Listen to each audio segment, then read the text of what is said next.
signifies the dawn of a revolutionary era in medical drone delivery.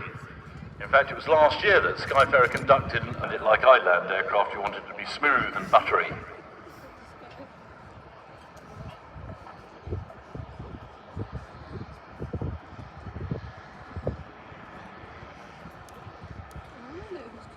So just hovering, just what, about 12 feet up, 6, 5.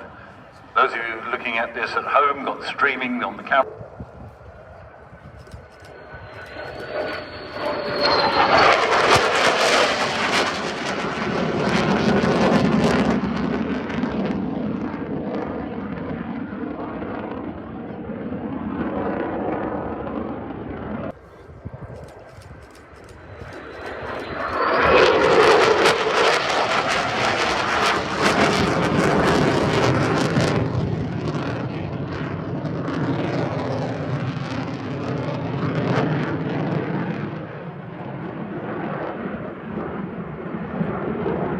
Shaft horsepower.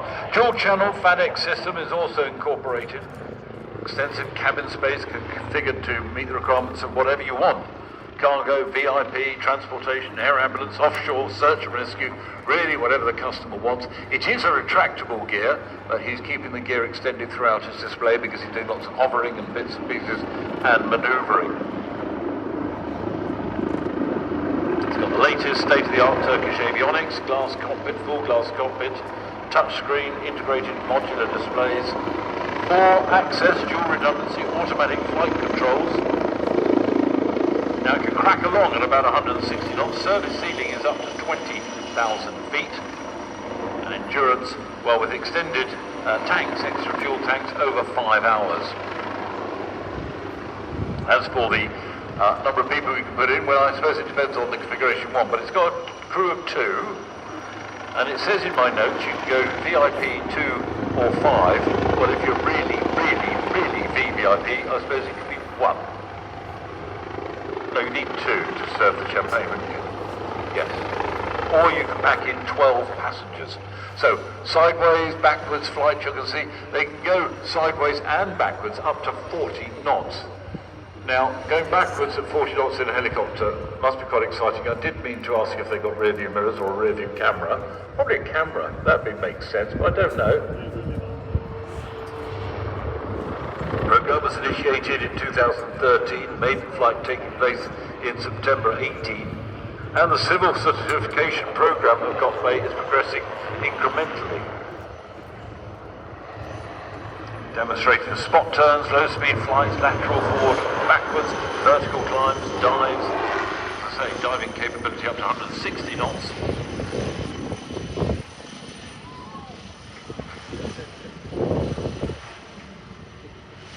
That main rotor diameter, 43 feet.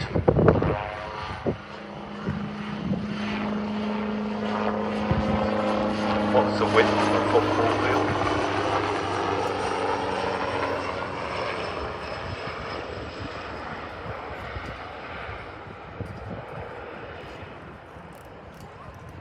The fact that all the avionics computers, both hardware and the software, designed and developed by Turkish companies means that the customer requested modifications can easily be incorporated. Is he coming back round? Oh, he's off. I don't know.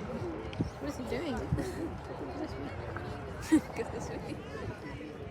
Like, goodness gracious me. Goodness gracious. Oh, his company's back. Goodness gracious. Goodness gracious, for real. That's what I'm thinking.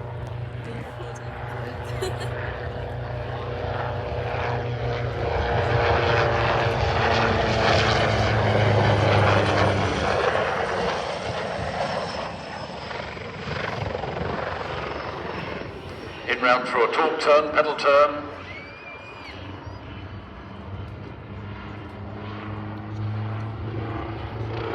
So helicopters don't have rudders. They've got the pedals, same as a fixed wing, but you don't talk about going on the rudders if you go on to rudders, that's beer. The rudders, they're called pedals, pedal turn, straight into a quick stop and hover.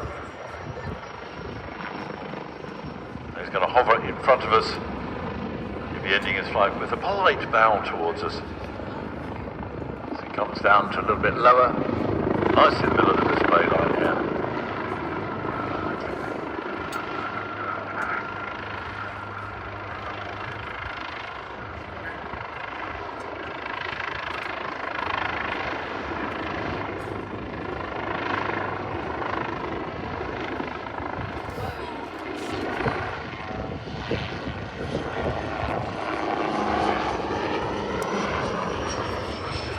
Bay coming into land. Just an update from the jet pits. He's now got the jets working and he's going to take off, not just this morning, and the next line of the email says this information email is confidential. I don't need to read the rest of that. They've just been given clear to take off this with a normal Airbus display, which is dramatic. It's a very quiet aircraft, as you can't hear.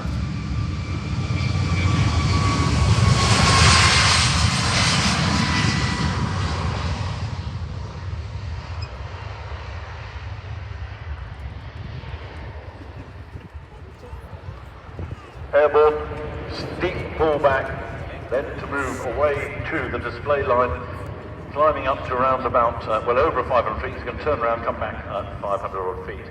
Now the ongoing certification flight test campaign is really in its final stages. The EASA certification came through last week. They are still using operators to test everything in the way of airworthiness, compliance, operational support on day one when they deliver to people. XLR, range of 4,700 nautical miles, which is around about 11 hours non-stop.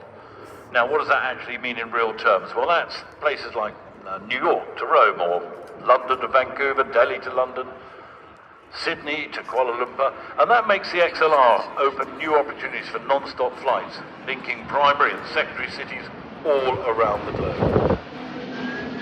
XLR can also complement the traditional wide-body aircraft by serving the same routes at off-peak times, or in cases of significant seasonal variation in demand.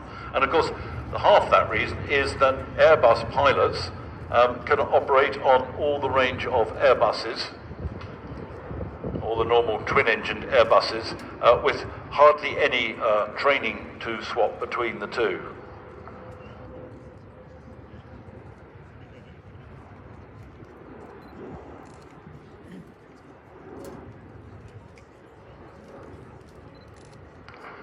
So the cockpit is designed so pilots can fly multiple times. Things like the A318, the 19, the 320, the 321, and the Neo variants are all covered on one guy's ticket, or lady's tickets. Wide-body jets such as the A330 and 350 only require a few hours in a simulator to convert to type. The 380 has its own type rating as a separate item altogether.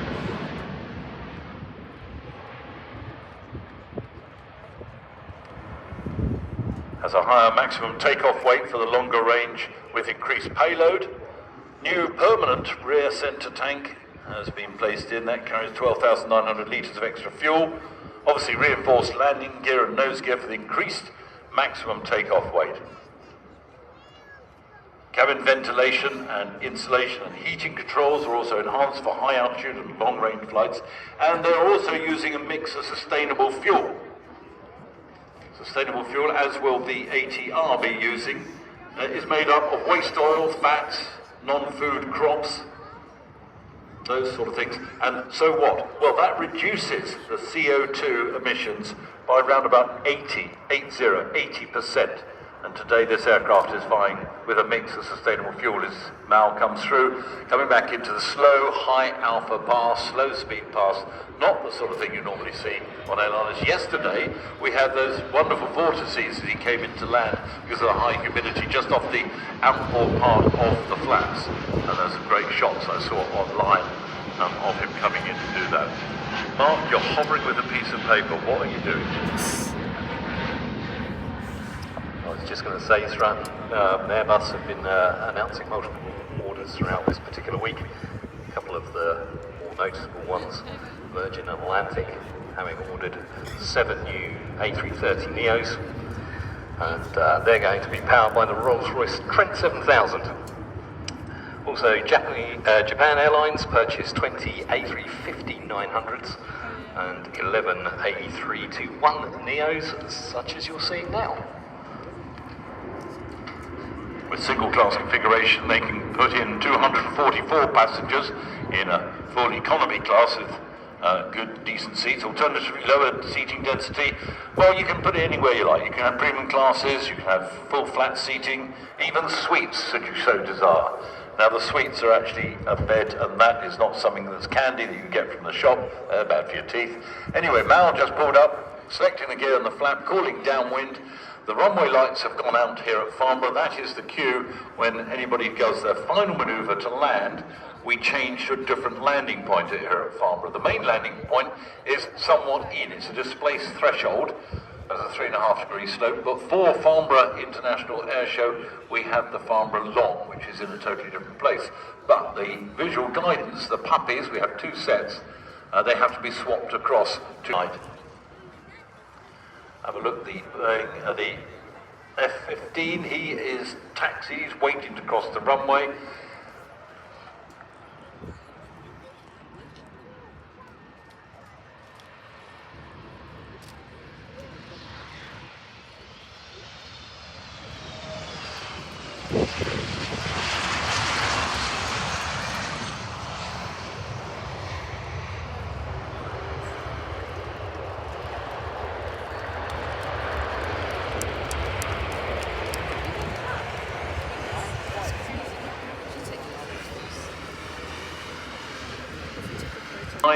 Feet, we've grabbed we lent the airspace above us from Heathrow, and power is coming on.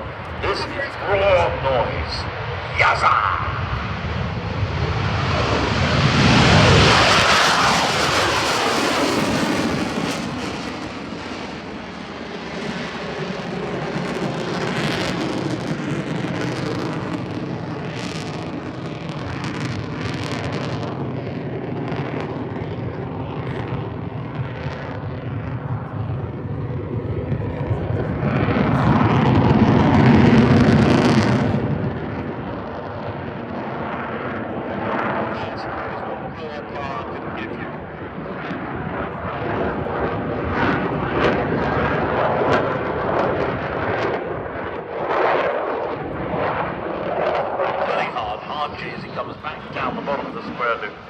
Down to 500 odd feet, opening up the power station.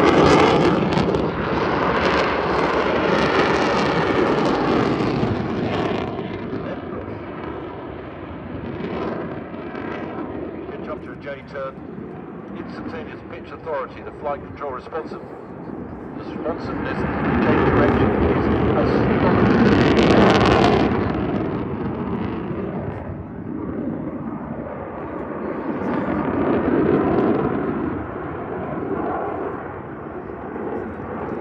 Along at over 1,800 miles per hour. Again, about to pull up into 45 degree with a roll around about 2,500 feet.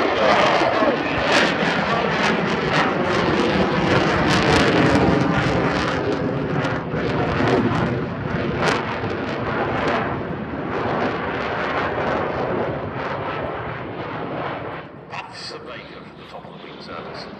Bang!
Max rate manoeuvring this turn, high speed, high energy, pulling back hard on the stick.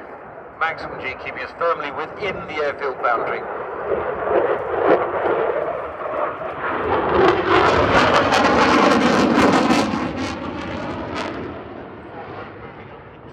High alpha, high angle of attack, either maybe the tail slide at some point, so keep an eye on that.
Slide, keeping the nose up, speed coming back, power reduced, hanging there, there we go, 1 length, 2 lengths, 3 lengths tail slide, canopy on this mighty beast,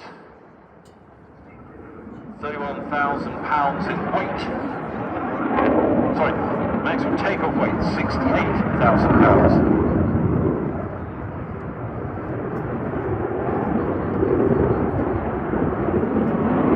This big beast capable of operating up to 65,000 feet over Mark 2.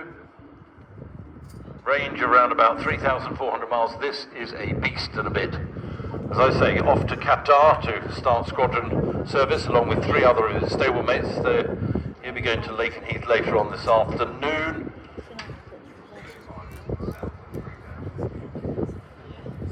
What an amazing display. That one gets it so far for me for the day.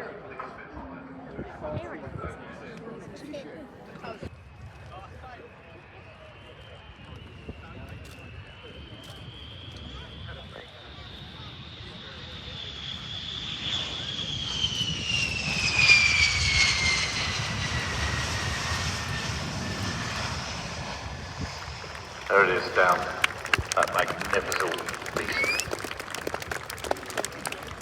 The next item we have is a touring item already.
the good parts of which I flew.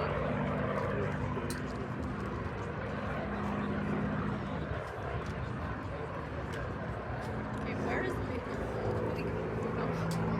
You should like locate you with your eyes and then locate you with the phone. I have. You switched to portrait. I think if the plane is faster, I tend to do landscape. It gives me more time to change my perspective.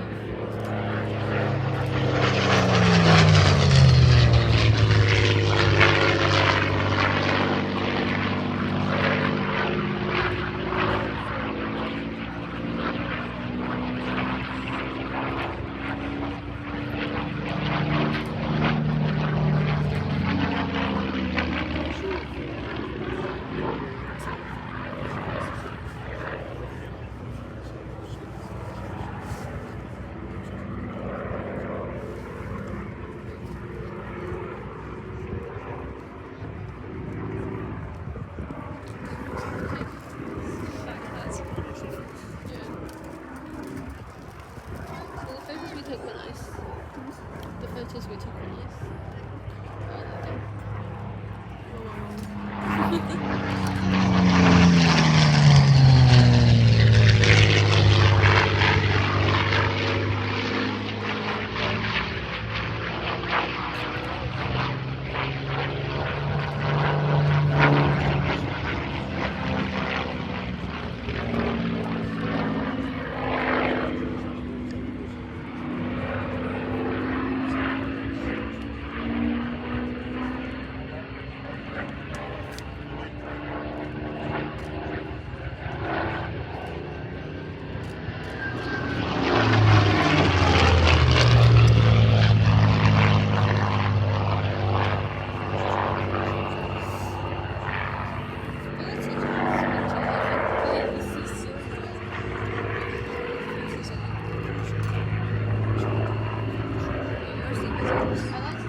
Steerman down at headcourt with people standing on the wing. Rolling now. Tom Castle's got his PPL in 1983, 7,000 hours worth of flying. Last 10 years, Tom has been heavily involved in display flying all over the globe. He also runs his own aerobatic academy in Yorkshire where he trains the next generation of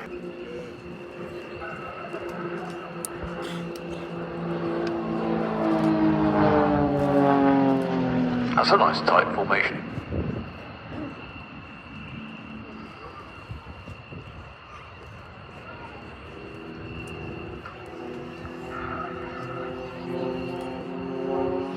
Tightening, heading up the G.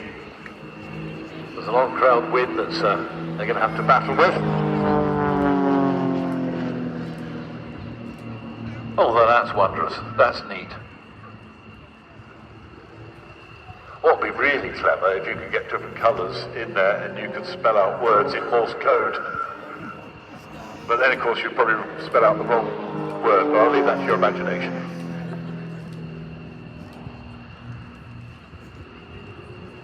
Changing direction from the A axis to the B axis, now on the A axis left and right, B axis is to and from us from the north to the south.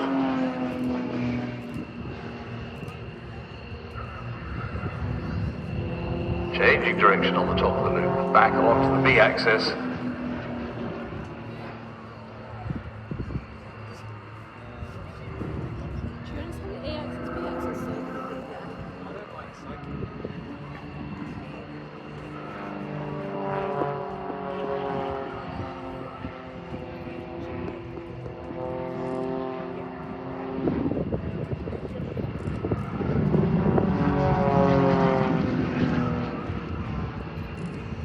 Very pretty display.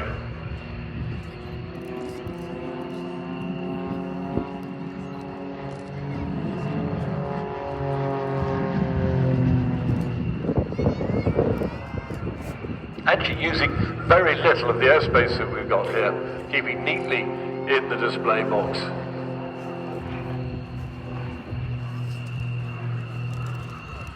Now to work up to this display takes an awful lot of practice. One, you've got to be very good, I nearly said a different word there, very good at what you're doing, i.e. aerobatics, be totally comfortable in high G, positive and negatives. Then you've got to be good at formation flying, and then you've got to put the two together, and then you've got to practice, practice, practice, and then you've got to go in front of an examiner who will see how good it is, who will be very, very critical if necessary to get up to this sort of standard to display here at Farnborough and the other displays they do around the world. These sort of things don't just come together overnight.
This is extremely accurate, really accurate, hard work to do this.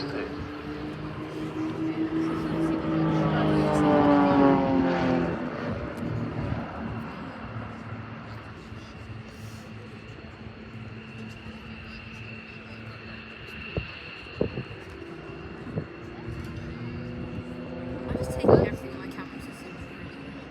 Yeah, this is so cute.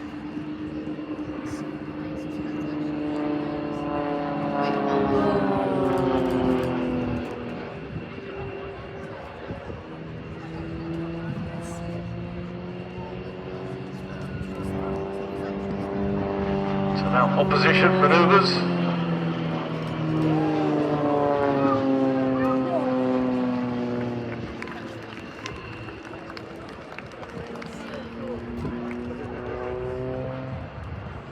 Going up over on the 45-degree roll on the way down, opposition left and right.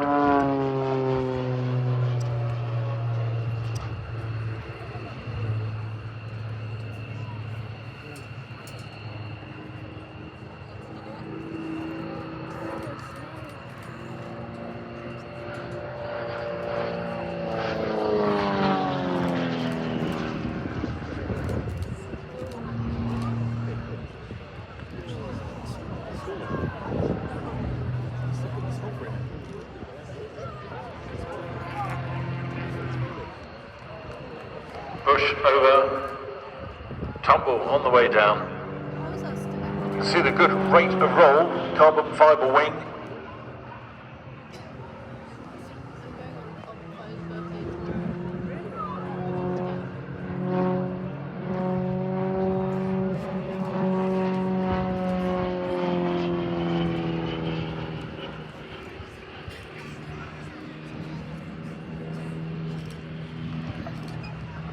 Did your series of rolls, boot full of rudder, and tumbling down. Yuck.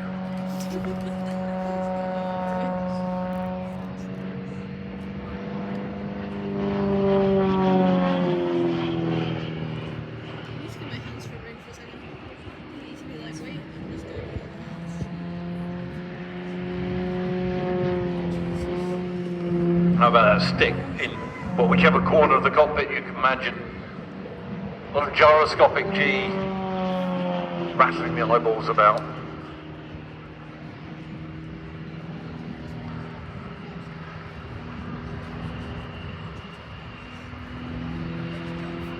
Climbing, always running out of puff. Now in a spin on the way down, left hand spin. Stick forward, boot for the rudder, nicely out on the display line.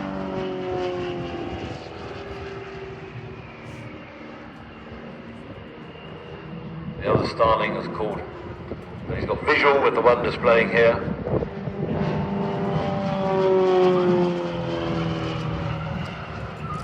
I asked Michael why they were called starlings. He said because he's cheap.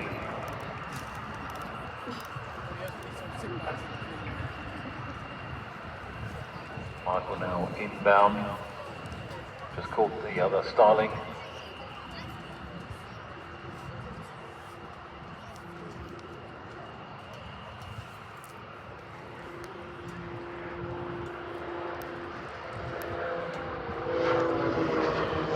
Very quick rate of roll, as you can see there.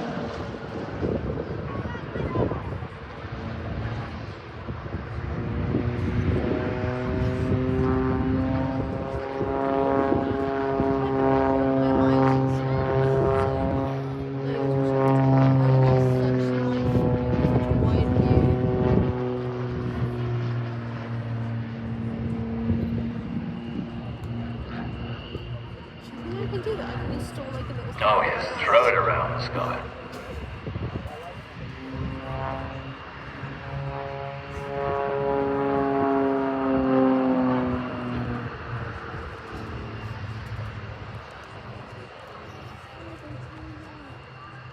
But just think of the experience you have to have gained in order to have something like that, high tumbling, rates of rolls, twists, twizzles, and to come out exactly on line, exactly where you want to.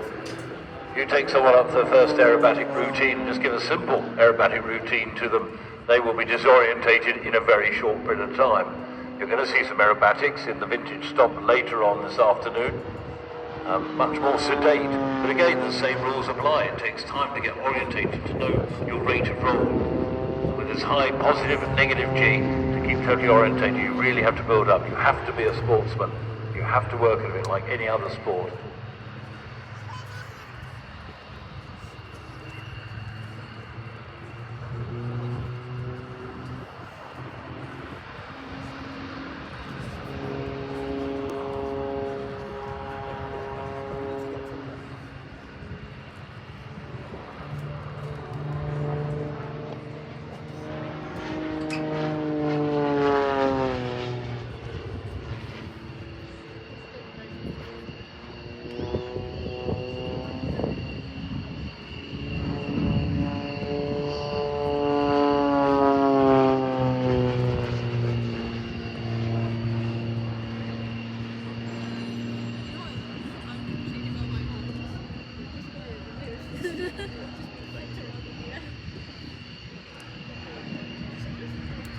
My back hurts.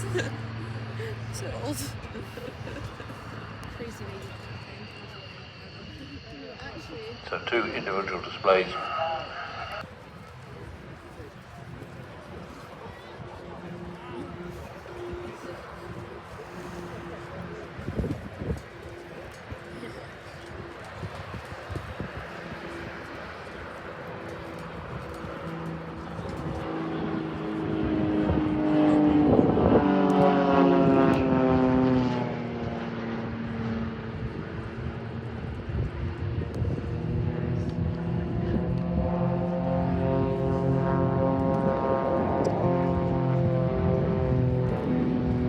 Ask them to backtrack into line up and take off. We have a message for young Barry Holmes. Young Barry Holmes, can you please meet your carer? And the agreed response. The ATR also with sustainable fuel.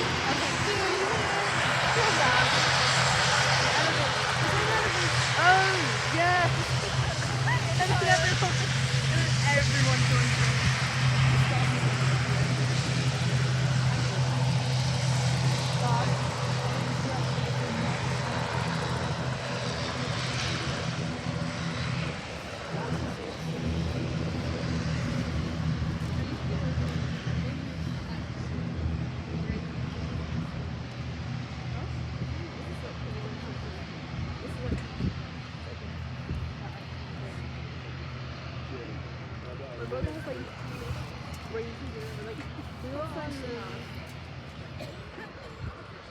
It's not so nice.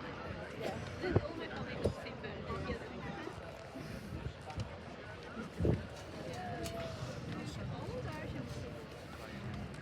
He's the one that told you.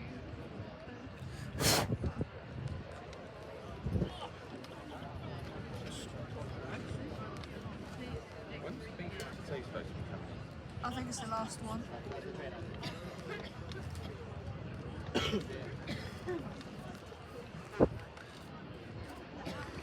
So with the ATR 72 lining up, we will then have the next aircraft will be, after the ATR 72, will be the Royal Danish Air Force F-16, the Chinook Roll Demo, the Electric Arrows, Typhoons, then the Stomp Formation Team, vintage biplanes flown by vintage pilots, then the United States Air Force B-52 still on schedule.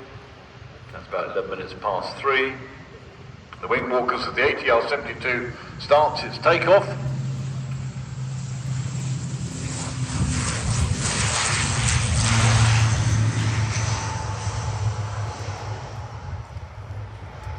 ATR, one of the world's premium regional aircraft manufacturers, for the below the seat, the 90 seat numbers. This is the showcase aircraft, the test aircraft today, the ATR 72-600. Now the family of the ATR family.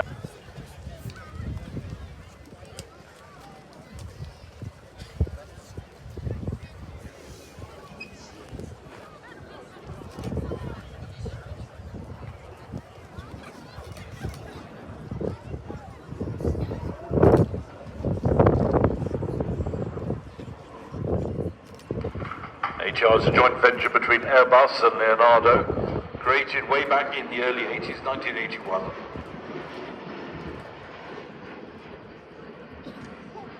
ATR fleet consists of over 1,300 aircraft flying with 200 operators in 100 countries.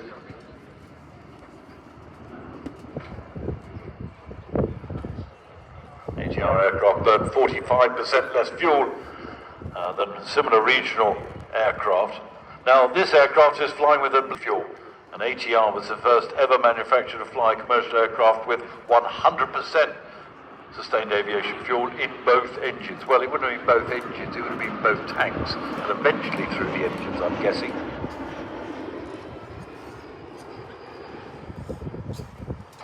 The manufacturer is expecting the 100% SAF compatibility of its aircraft in the second half of this decade.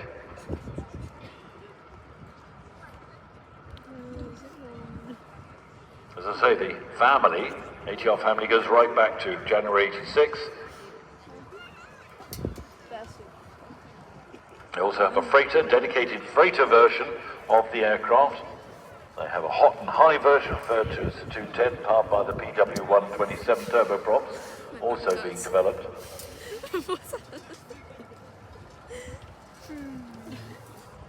Acting like I'm 8 years old.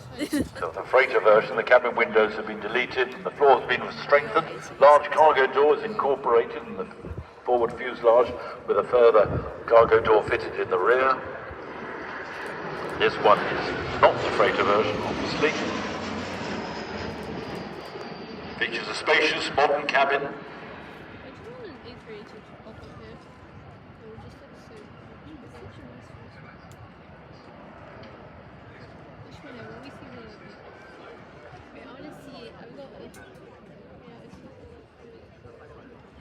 This one has been loaded with, obviously because it's a test aircraft, an array of test equipment and monitoring equipment, which are all downloaded after each flight.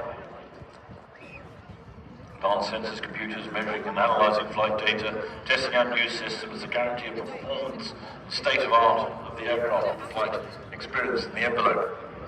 So constant data gathering. It's quiet. Can operate from all sorts of strips around. You can see them around in the Caribbean, to remote islands of Norway. So there you've got the hot, you've got the cold.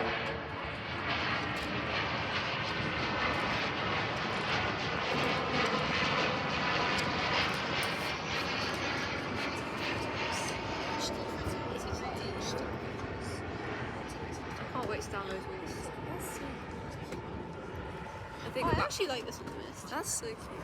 So And maybe. I also want battery pack. Yeah, my phone. I need my orange juice. Do you know the reason I plant orange juice? You know how Mistake always feeds us oranges? I really do think it actually makes me like have more energy. Really? Like I actually do think that. I love Miss Segel. Yes. She just gets oranges because she knows I can't eat chocolate like anything.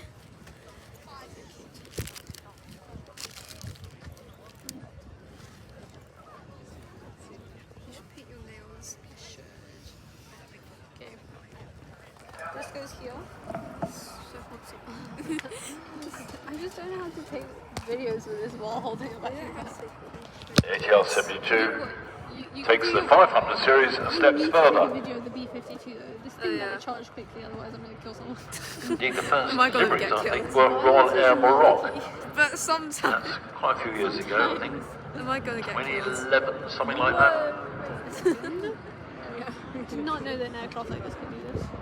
It's agile. It's not designed to be agile, but it is agile. I should have come here with a professional. Launch for the order for the freighter came from FedEx.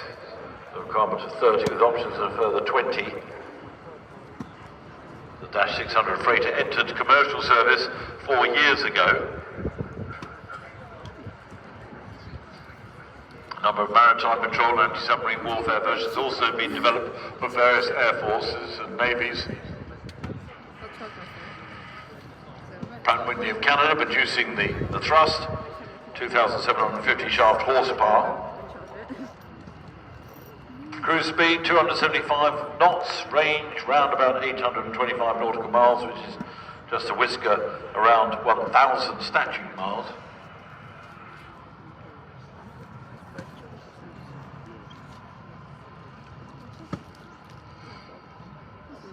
Oh my god. Positioning on right base to land on runway 24 here at Farnborough.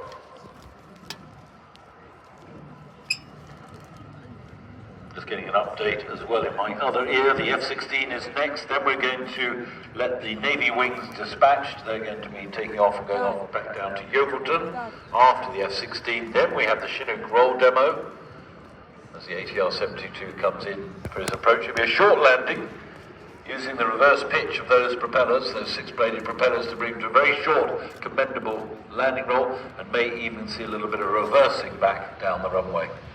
At least that's what we've done for the rest of the week.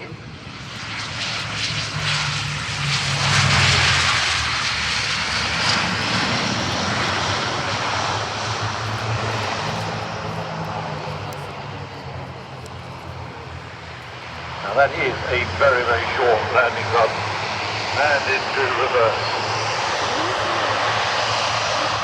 And now back to forward thrust. When you're reversing an aeroplane, whether you're using jet engines or turboprops, and you want to come to a halt, you don't put your feet on the brakes, because that's at the bottom straight on the runway. You put it back into forward thrust. That's fun.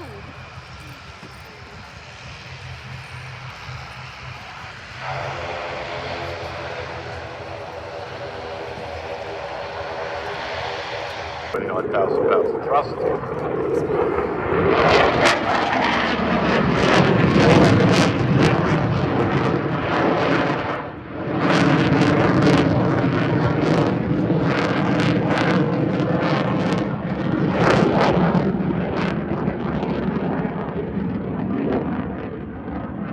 Visibility from that cockpit is quite superb. You'll see that when he comes into land. Single piece bubble canopy, pilot sitting up quite high, fantastic all-round visibility. In terms of armament, air-to-air missiles can be loaded on each wingtip. 6 underwing hardpoints are available, along with 1 under fuselage centerline hardpoint. It's got a General Electric cannon just in the port wing route.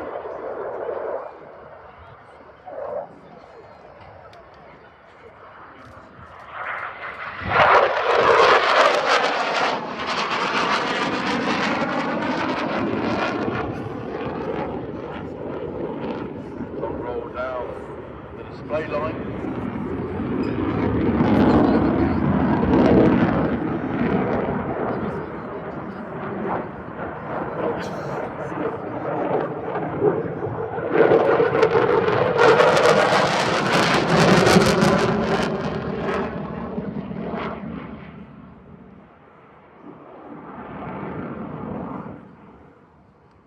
Service seating up more than 50,000 feet.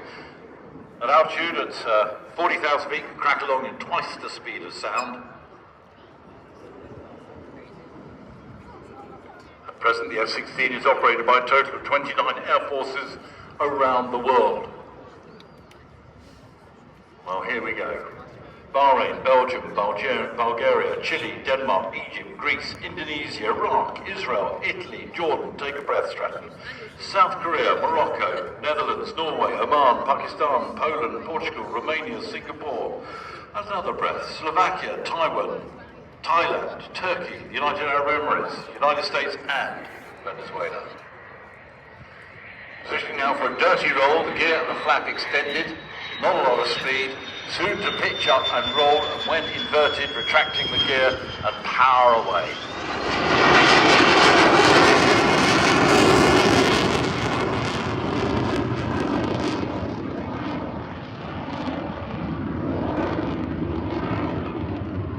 Making the roll, dirty roll, power away.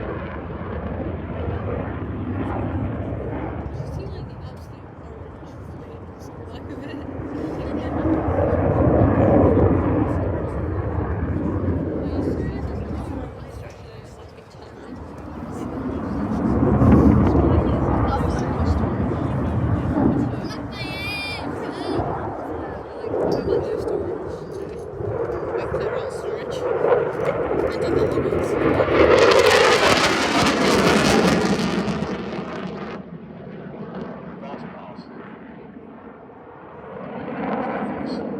F-16 Fighting Falcon.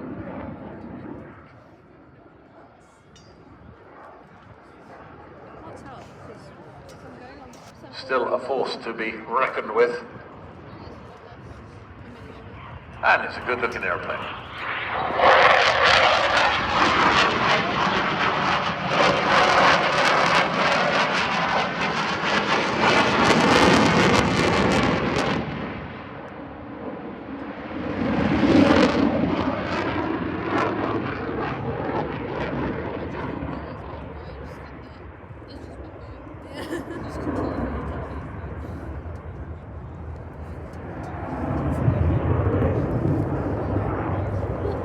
So scary. So scary, scarier than many things. Oh, that's pretty good. Wait, why did it? Oh, I was able to scan the barcode from over here. Wait, what? Whoa. For some reason.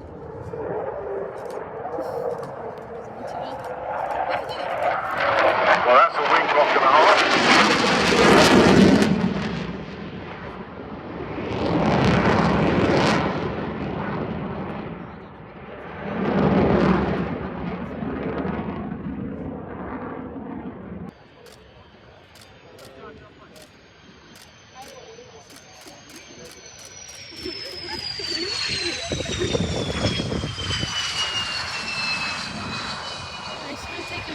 Wonderful display. I think that when it lands, I should take photos. Very nice indeed. So now we're expecting to get the Navy Premier Frontline Operational Training Squadron and the Joint Helicopter Support Squadron, known as JHSS. But now it's time to prepare yourselves for one of the highlights of today's flying display. So ladies and gentlemen, boys and girls, please turn your eyes to the sky for the 2024 Chinook Royal Demonstration. You can see the Chinook approaching from cloud left, carrying a battlefield gun on one of its 3 underslung load hooks. Flying captain the aircraft today is Flight Lieutenant Ian Cooper, known to us as Coops. Coops has more than 1,000 hours of Chinook, which he's cocked up on numerous operational deployments, including Observer and Oblicum in Mali. Today, the Chinook will simulate conducting an essential weapons job close to the front line. Under the watchful eye of Sergeant Lawson, JHSS has left the landing site and marked with smoke, and not only does it identify the drop-off area, but also gives Coops an appreciation of the wind direction and strength. Once safely on the deck, the JHSS team will then leave the aircraft in order to attack the Land Rover and provide mutual support, ahead of moving onwards to its battlefield location. Having now successfully got the gun, Coops will manoeuvre the aircraft forward and down, away from the load, to allow the troops to disembark and set up in a defensive posture. Also a training captain joining Coops in the front today is one of the squadron's deputy flight commanders, Flight Lieutenant Luke Day. Luke was fortunate enough to join the IAF on his second attempt after failing to be accepted as a dentist. In his spare time, Luke enjoys conkers and is the undefeated RAF Odeon Conkers champion. Next, the aircraft will conduct an over-the-shoulder departure. This is a dynamic manoeuvre used to quickly move away from threats in front of the aircraft. As the aircraft climbs and builds rearward momentum, the lower ballistic protection is presented towards the threat. The aircraft's nose is snapped round to give the crewmen effective weapon arcs should they be required to defend the aircraft, its crew and their passengers.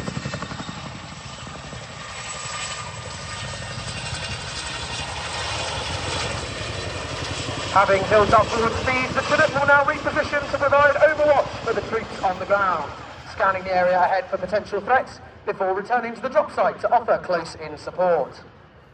Although not fitted today, 3 defensive weapon systems can be mounted on the helicopter, one on either side and one on the tail ramp, and their sole use is to protect the aircraft, and these are only used in life-threatening situations. The Chinook is inextricably linked to the modern battlefield. During conflicts in Afghanistan and Iraq, the unmistakable sound of the Chinook's blade slap offered reassurance to those on the ground, letting them know that help was always to hand. The unmatched power of combination of agility, power and endurance has put the Chinook at the forefront of support helicopter operations for over 40 years, always making its time and target, whatever the task. Coops is now re-entering from stage left, setting up to fly a profile known as the dog bone, named as such because of the pattern it makes when viewed from above. The dog bone profile keeps the aircraft's weapon systems looking towards potential threats for the maximum amount of time. As Coops and Luke fly past, he'll keep the speed back, present the starboard weapon system to the threat site, and give the troops on the ground maximum support. This is a great opportunity for a photo opportunity, and you can get ready to hear the Chinook's iconic blade slap. As Coops snaps the aircraft left, he'll manoeuvre away from the crowd before reversing the turn, bringing the aircraft back in the opposite direction. Whilst the Chinook operates above on the ground, you can see JHSS, the Specialist Helicopter Handling Unit for Defence. JHSS are a joint squadron made up of Army and RAF personnel based out of RAF Benson in Oxfordshire. They primarily work with our UK support helicopters, including the Chinook, Puma and Merlin, and work tirelessly to provide specialist helicopter landing site reconnaissance and the movement of essential supplies by internal and external loads, exactly as you can see during today's demonstration.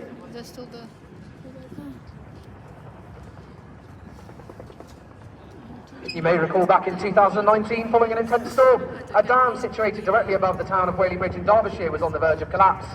Engineers called in the support of the Chinook force to assist, and it was the mighty 18 squadron who answered, moving 400 tons of aggregate to successfully shut up the dam whilst engineers drained the reservoir. As the Chinook begins its second pass the dog burn, you'll see the team's number 2 crewman looking out of the starboard window today. And today, that is Sergeant Aaron Woodward. Born and raised under the illustrious Blackpool Lights, Woody hasn't always been aircrew, initially serving in the elite Royal Air Force Regiment as a gunner, where he once passed the unforgiving 5-miler of death. Coops will be working extremely hard to handle the corners today, as not only does this offer mechanical sympathy to the aircraft, but also make sure any passengers remain in a fighting fit state to conduct their duties once on the ground. The Chinook is an incredible aircraft and is supported by a huge team of engineers that keep the airframe functional and airworthy 365 days a year to hold national standby commitments. It's worth noting that all of the crew and supporting units that make today possible are drawn exclusively from frontline units, and all of our display activities are conducted around normal operational commitments. And it's thanks to the tireless work of the aircrew, engineers and supporting functions that has enabled the team to deliver their normal outputs whilst preparing to fly here today. The crew are now repositioning the aircraft out to your left for a running landing. The running landing is a manoeuvre used when the aircraft is operating with limited power, such as flying at high weights, in hot and high climates, or in an emergency with one engine inoperative. This is because maintaining forward speed reduces the power demand on the aircraft. As they position for the running landing, they'll look to run the aft wheels on, and you can see how the tandem rotors of the Chinook are used to bring the aircraft to a complete stop. Showing just how much control he has over the aircraft, Coops will be bringing the aircraft to a stop on just the 2 aft wheels before lowering onto all 6.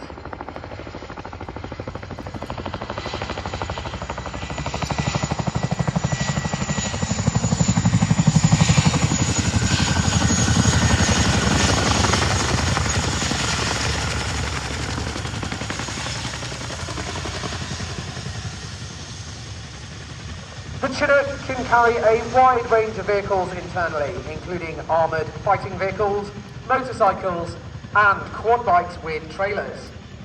Having been tied down securely throughout the flight, the team will now be unstrapping the quad bike to demonstrate how quickly it can be offloaded from the aircraft to offer support to troops already on the ground. Quad bikes are often used in conjunction with trailers to transport ammunition resupplies and other mission-critical equipment around the battlefield at pace.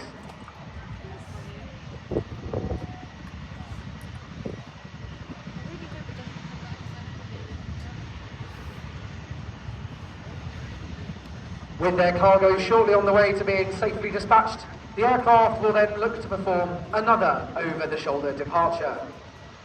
By using all of the available power offered up by the two impressive 5,000 horsepower Honeywell engines, the aircraft can quickly depart the area whilst minimising the risks presented by the different threats.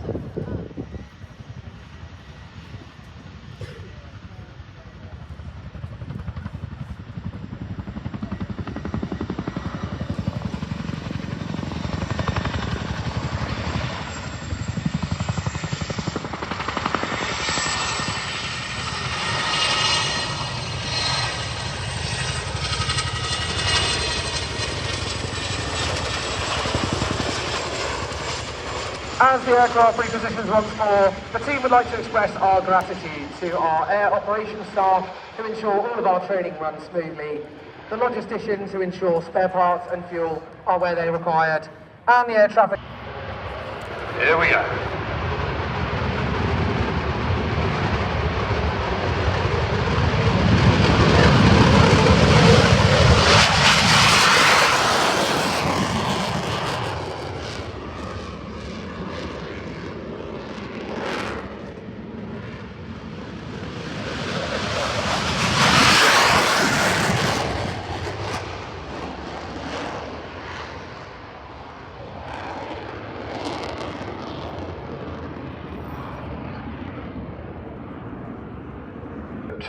The Royal Air Force held an official ceremony announcing the name would be adopted for our own aircraft.